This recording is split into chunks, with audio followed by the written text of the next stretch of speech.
असदुद्दीन ओवैसी ने अमेरिका ने दी इंडिया को इजाजत पर भड़के असदुद्दीन ओवैसी ने कहा कि भारत किसी का गुलाम नहीं है। एमआईएम चीफ असदुद्दीन ओवैसी ने अमेरिका की नीति और सरकार पर तीखा हमला बोलते हुए कहा कि भारत किसी भी देश का गुलाम नहीं और देश की संप्रभुता से समझौता नहीं किया जा सकता।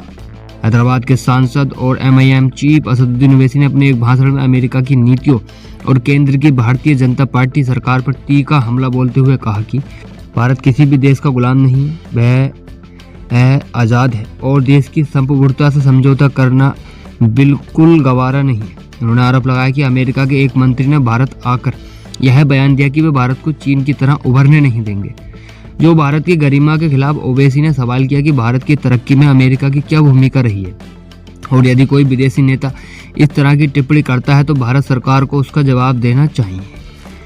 ओवैसी ने अमेरिका के तेल खरीदने की अनुमति देने पर नाराजगी जताई। उन्होंने कहा कि मैं भाजपा और आरएसएस से पूछना चाहता हूं कि ट्रंप के मंत्री ने हमें तेल खरीदने के लिए समय देने की हिम्मत कैसे की।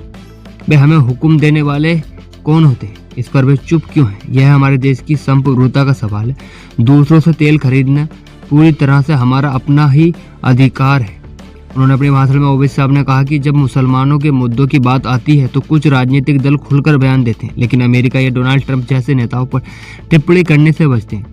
उन्होंने तंज कसते हुए कहा कि ऐसा लगता है जैसे कुछ लोग उनके खिलाफ बोलने से डरते हैं। ओवैसी ने कहा कि भारत को किसी भी विदेशी ताकत के सामने झुकने की जरूरत नहीं और सरकार को राष्ट्रीय हितों पर स्पष्ट रुख अपनाना चाहिए। ओवैसी ने अंतर्राष्ट्रीय राजनीति और सुरक्षा हालात का जिक्र करते हुए कहा कि आधुनिक युद्ध के तरीके तेजी से बदल रहे हैं। उन्होंने उदाहरण देते हुए कहा कि आज एक $20,000 का ड्रोन अरबों डॉलर की सैन्य तकनीकी को तबाह कर सकता है। इसलिए भारत के रक्षा विशेषज्ञ और नीति निर्माताओं को नई रणनीति पर गंभीरता से विचार करना चाहिए। उन्होंने चेतावनी दी कि यदि भारत के समुद्री क्षेत्र के पास विदेशी सैन्य गतिविधियां होती हैं और सरकार खामोश रहती है तो भविष्य में इससे बड़ा सुरक्षा खतरे में पैदा हो सकती है। उन्होंने कहा कि वैश्विक संघर्षों में अक्सर सबसे ज्यादा फायदा हथियार बनाने वाली कंपनियों को होता है।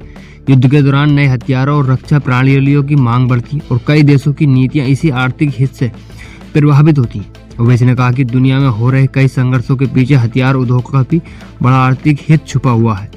ओवैसी साहब ने कहा कि देश के सामने असली खतरे को समझना जरूरी है।